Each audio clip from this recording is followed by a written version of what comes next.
श्रद्धा की हत्या के बाद उसके 35 टुकड़े कर जंगल में फेंकने वाले आफताब की पूरी कहानी। कौन है आफताब और श्रद्धा?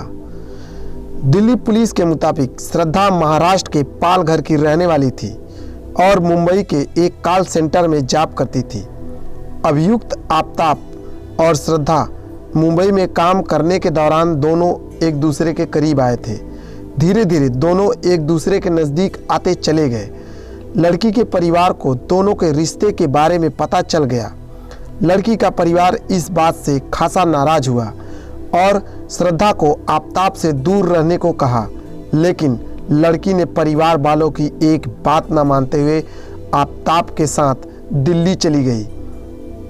एनडीटीवी ने पुलिस सूत्रों के हवाले से खबर की कि आफताब श्रद्धा एक डेटिंग ऐप के जरिए मिले थे। आज तक की खबर के मुताबिक साल 2018 में पालघर में मुंबई आने के बाद श्रद्धा को मलाड में एक मल्टीनेशनल कंपनी के कॉल सेंटर में नौकरी मिल जाती है। इसी कॉल सेंटर में 30 साल का आफताब अमीन पुनावाल भी जॉब करता था। दोनों की पहली मुलाकात यहीं होती है। साल 2019 की शुरुआत में श्रद्धा और आफताब फैसला करते हैं कि अब वो अलग अलग रहने की बजाय एक साथ लिव इन में रहेंगे। फिर दोनों मुंबई के मलाड में किराए का एक घर लेते हैं। परिवार को श्रद्धा आफताब के बारे में सब बता देती है, साथ ही उसके साथ शादी की जिद भी करती है। परिवार इस बात का विरोध करता है। परिवार के लगातार विरोध के चलते श्रद्धा घर से अपना सारा सामान उठाती है और यह कहकर चली जाती है कि अब यह समझ लेना कि आज से आपकी बेटी मर गई है। फिर परिवार को कुछ वक्त तक के लिए श्रद्धा से दूरी बना लेते हैं, लेकिन 23 जनवरी 2020 को श्रद्धा की मां सुमन की मौत हो जाती है।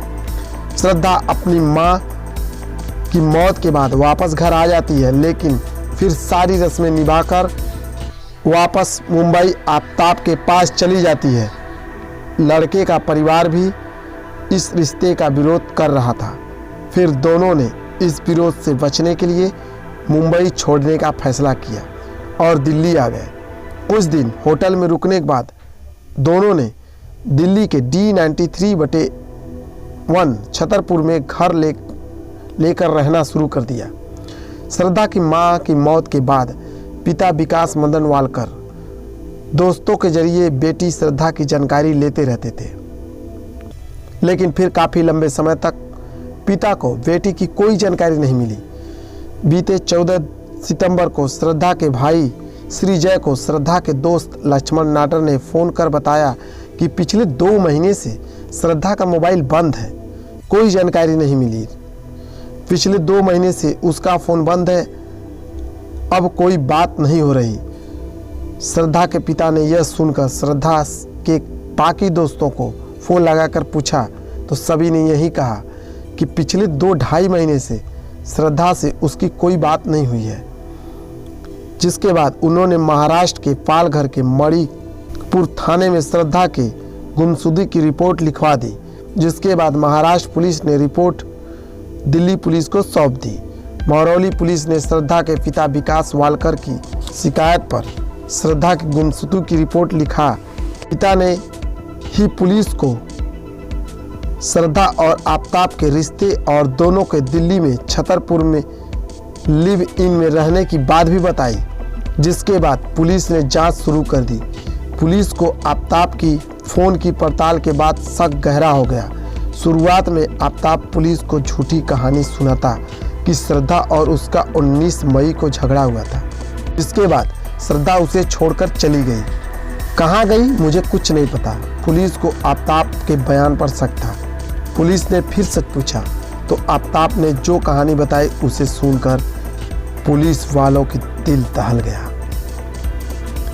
पुलिस को आफताब द्वारा दी गई जानकारी के मुताबिक 18 मई की रात आफताब और श्रद्धा शादी करने को लेकर झगड़ा हुआ। दोनों के बीच झगड़ा इतना बढ़ गया कि गुस्से में आफताब ने श्रद्धा का गला तब तक दबाए रखा जब तक कि वह मर नहीं गई। इसके बाद आफताब लाश को ठिकाने लगाने के लिए सोचने लगा। अगले दिन वह मार्केट से बड़ा फ्रिज खरीद लाता है साथ में एक बड़ी आरी भी।